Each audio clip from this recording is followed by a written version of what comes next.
नमस्ते, मेरा नाम सौरभ है। आप लल्लन टॉप की यूपी की हालचाल यात्रा देख रहे हैं।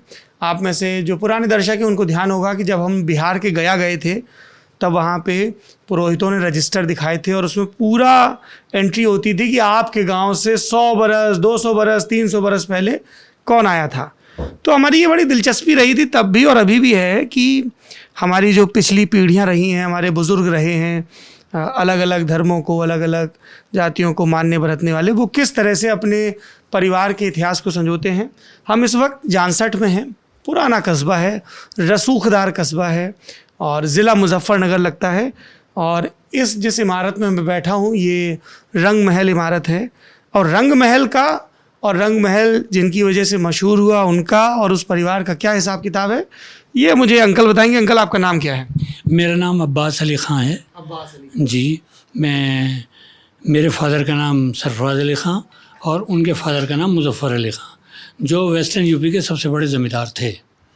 जी, हम लोग एक ऐसे परिवार से ताल्लुक़ है जिसने पूरे हिंदुस्तान पे हुकूमत की है। हुसैन अली ख़ान, हसन अली ख़ान किंग मेकर कहलाए, सैयद ब्रदर्स किंग मेकर्स, और जो अकॉर्डिंग इंडियन हिस्ट्री आज भी उनका नाम हर चैप्टर में हर जगह पढ़ाया जाता है। अली ब्रदर्स, हाँ, सैयद ब्रदर्स जी, किंग मेकर्स, जिसको चाहा मुगल पीरियड में सैयद बंधु लिखा रहता है हिंदी की किताबों में।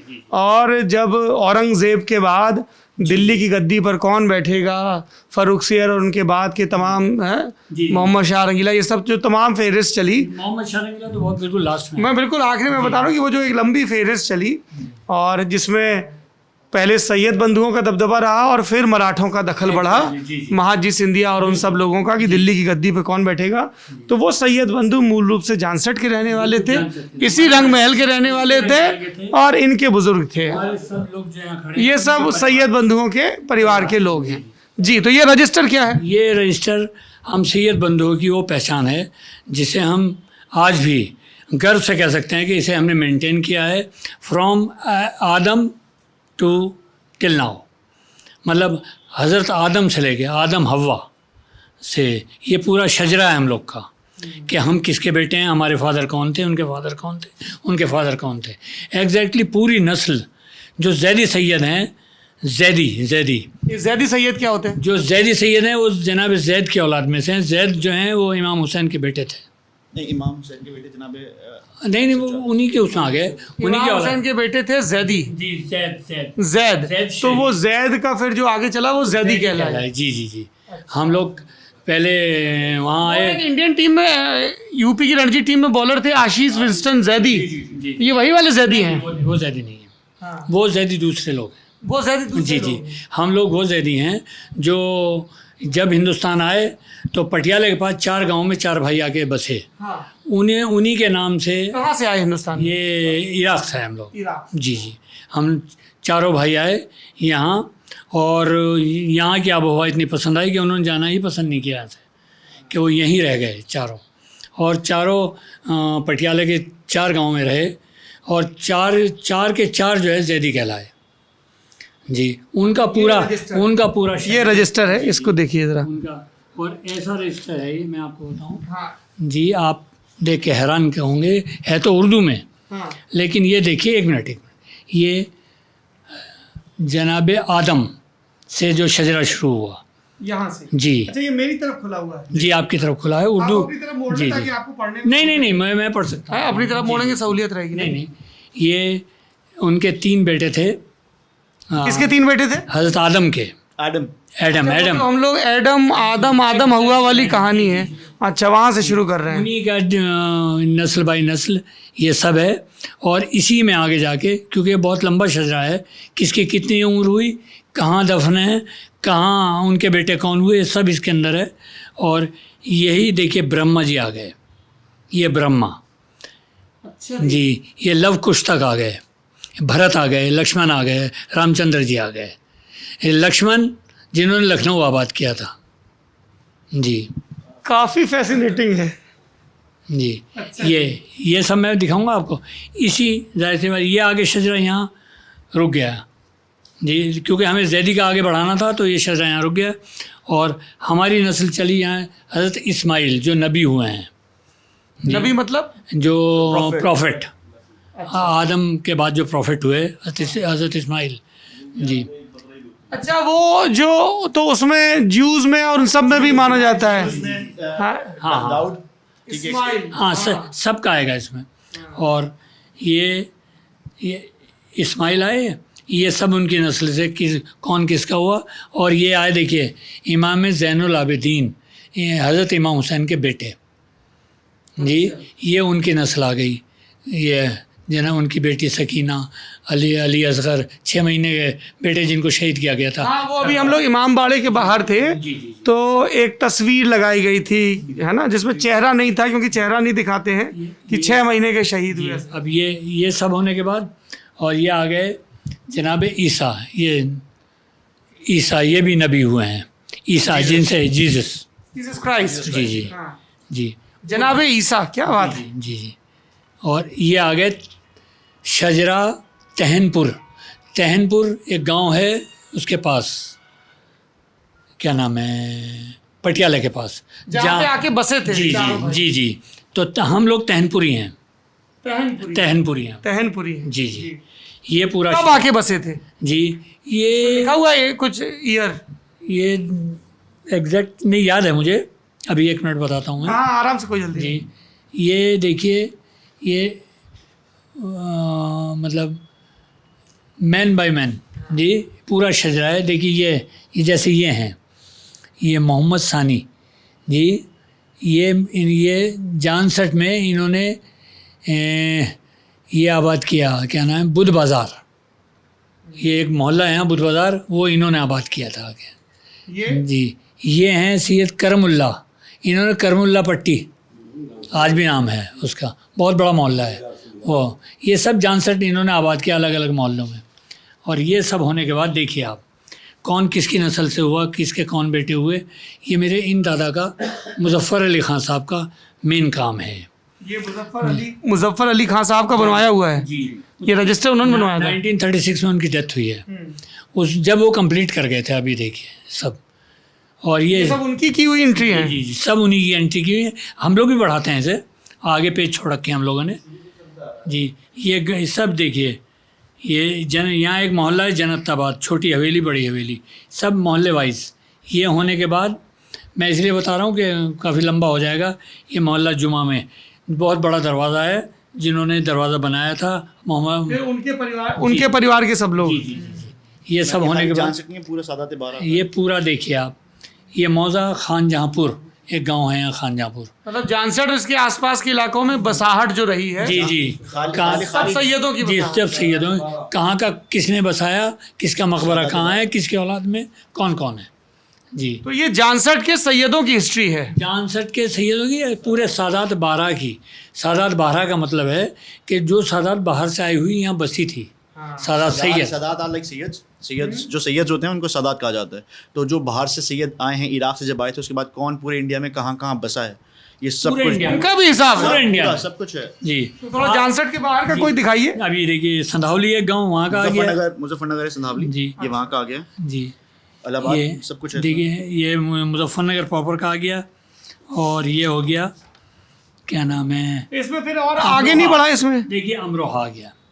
इसमें जैसे इसके आगे फिर नहीं किया एंट्री। अब ये तो सुनिए उस ज़माने में कैसे उन लोगों ने कांटेक्ट किया, कैसे किया। ये ओरिजिनल है, आज भी लोग आते हैं वहाँ, जो रिसर्च स्कॉलर्स हैं बॉम्बे तक से हमारे पास आते हैं ये सब देखने के लिए जी। ये जब जैसे आपका नाम इसमें कहाँ पे है, आपका नाम?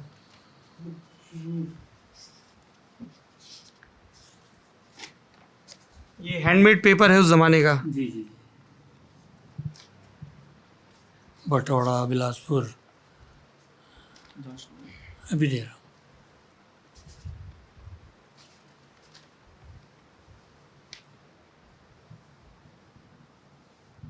मैं ऐसे देख रहा हूँ गौर से जैसे मुझे पढ़ना आती हो उर्दू। नहीं, मैं अभी निकाल रहा हूँ आप सब। इसको घुमा लीजिए। हाँ घुमा रहा हूँ जी। आपका भी नाम लिखा हुआ है इसमें? है बहादुर साहब? नहीं, सबका है, सबका है। आप अपनी पीडीएफ दिखा रहे हो?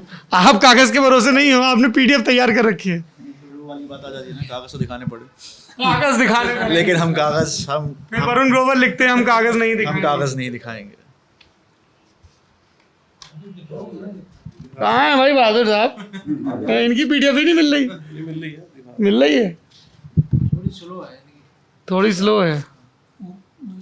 कॉपी ऊपर रखी, दोनों ऊपर रखी, ऊपर रखी दोनों। रजिस्टर तो बताइए, और आगे का बताइए रजिस्टर। अभी निकालता हूँ मैं, सर आपको दिखा दूंगा। ये देखिए आप, लिखा, उसके ऊपर अतर अली खां, उसके ऊपर अमीर अली खां, उसके ऊपर यूसुफ अली खां, उसके ऊपर साहब हुसैन अली खां, उसके ऊपर अकबर अली खां, ठीक है साहब, उसके ऊपर पूरा जोड़ लिया है इन्होंने अपना। नहीं जुड़ा हुआ है ऑलरेडी। बिजनौर आ गया, बिजनौर आ गया, मेमन गांव है वहाँ, बहुत मशहूर सैयदों का गांव है। मेमन, ये तो एक सिंध में भी गांव है। जी जी, हाँ? ये यहाँ भी है मेमन एक। जी, ये हो गया। ये देखिए तिस्सा आ गया ये गाँव। देखिए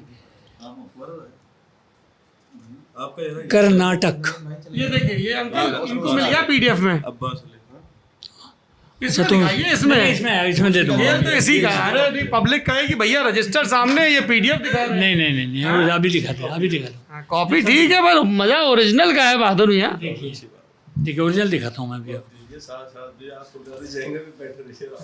अच्छा, फिर पुरकाजी जाने में लेट हो जाएंगे।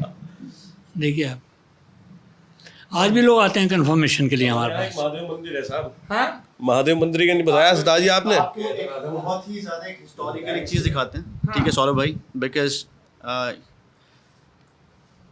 आप मैं दिखा दूँ। देखिए नहीं, ये हजरत अली, ये इमाम हसन, इमाम हुसैन के भाई। ये उनका पूरा। जी, जी। पूरा सब कुछ इसमें, कोई कहीं भी कोई कलम नहीं लगा सकता। पूरी रिसर्च है एक तरह से, देखिए आप। फुटनोट भी दिए हुए हैं। जी, सब नोट दिए हैं। पूरा कर्नाटक, अमरोहा, बॉम्बे और इवन पाकिस्तान, बांग्लादेश, जो जैदी ख़ानदान यहाँ से शिफ्ट हुए हैं 47 में, उससे पहले उसके बाद, सब का शजरा यहाँ है। आज भी हमारे पास लेटर्स आते हैं वहाँ से कि हमारा बताइए क्या। देखिए आप ज़रा कितनी मेहनत। आप क्या बता रहे थे, महादेव मंदिर की क्या कहानी है? मंदिर है प्राचीन, यहाँ पर जब कृष्ण जी आए थे उस टाइम के। करिए बात, करिए आप, बात करिए। ऐसा है, यहाँ आखिरी एक मीटिंग हुई थी कौरव पांडवों की, महाभारत से पहले कौरव पांडवों की मीटिंग हुई थी, वो भी जानसठ में हुई थी। हुई थी। बड़ा भाई कमाल कस्बा है आपका। बिल्कुल सही बात बता रहे हैं हम आपसे। हिस्टोरिकल टाउन है और यहाँ महादेव मंदिर है, और वो पवित्र स्थान आज भी है जहाँ मीटिंग हुई थी वो। और वहाँ जिसमें कौरव ने एक भी गांव देने को मना कर दिया था, सबको पता है जी। तब श्री कृष्ण जी ने जो उपदेश दिए थे उनका कोई असर नहीं हुआ था किसी पे। तो श्री कृष्ण जी ने ये कहा, हे अर्जुन, मुझे तुम किस जगह ले आए? यहाँ के लोगों का तो ज्ञान नष्ट हो चुका है। ज्ञान नष्ट नाम हो गया था इसका। अच्छा, वो ज्ञान नष्ट से ही जानसठ स्थान था, पहले ज्ञान स्थान था, फिर ज्ञान नष्ट। जब श्री कृष्ण जी महाराज जैसे का आदमी बात नहीं सुनेगा तो ज्ञान नष्ट ही तो होगा आदमी का, फिर वो जानसठ वो उसी से बदलते बदलते जानसठ हो गया। और देखिए अभी मैं आपको कुछ बहुत ही अमेजिंग फैक्ट दिखा रहा हूँ। ये देखिए आप, दिस इज द मोस्ट, ये किसी के पास नहीं होगा, ये बहुत ही एक बड़ा एक हिस्टोरिकल फैक्ट है। ये पूरा एक वॉर बैटलफील्ड है कि कौरव और पांडव की बैटलफील्ड किस तरह थी, कौन किस जगह पे खड़ा हुआ था। एंड ये मतलब इसमें कौरव कौन से हैं, पांडव कौन से हैं? जी कौरव ये रे, ये यहाँ कौरव है? जी, ये युधिष्ठिर और ये क्या नाम है, भीमसेन, नहीं, तो अर्जुन, फिर तो ये पांडव हो गए। पांडव हो गए जी। ये कौरव भैया हो गए ये कौरव हैं, जी। ये पांडव हैं। ये देखिए, बिल्कुल first time in the history of human civilization on the screen of Lallantop आप लोग कौरवों और पांडवों की व्यू रचना, ऐसे उनकी आर्मी कैसे खड़ी होती थी, वो देख रहे हैं। ये पूरे इन शहरों के नाम ये हैं। कौरव हैं, ये पांडव हैं। ये बैटल फील्ड था पूरा, ये सब ये गांव हैं। ये क्या नाम है, जैसे ये क्या है, रोहतक है, बहादुरगढ़ है, और ये जरा लाइट जलाओ ये कुरुक्षेत्र के आसपास के जी, सब हैं। बागपत है, मेरठ है जी, सरधना है, मुजफ्फरनगर है। ये पूरा जो है बैटल फील्ड था, क्योंकि हसनापुर यहाँ से 19 माइल 20 माइल है तकरीबन। ये पूरा बैटल फील्ड था। और ये फॉर्मेशन कैसा है? ये जो जहाँ खड़े, ये देखिए, ये तो वो थे क्या नाम है, भीष्म पितामह सबसे आगे थे, भीष्म पितामह।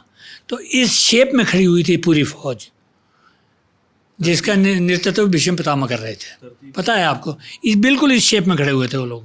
और ये इस शेप में खड़े हुए थे, जो उन्होंने अपना वो बनाया था लश्कर पांडव ने, लश्कर पांडव, ये लश्कर कौरव।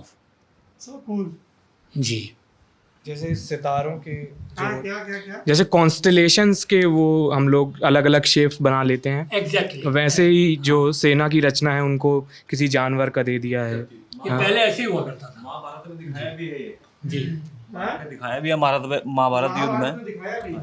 और ये तो सब बड़ी नायाब ये चीज़ कम- है, ये बहुत नायाब कम है। से कम और मैं आपको बोला था कि 200-250 I'll show साल you पुरानी। something जो आप कहीं देख नहीं पाएंगे। नहीं, मैं बहुत शुक्रगुजार हूँ आपका, आपने मुझे ये दिखाया, क्योंकि महाभारत तो बहुत अद्भुत कहानी आप है। यकीन नहीं करेंगे, एक मेरे दोस्त आ गए थे 2 साल पहले, उन्होंने मेरे से बड़ी रिक्वेस्ट करके एक तस्वीर खींची, उन्होंने पेपर में छाप दिया।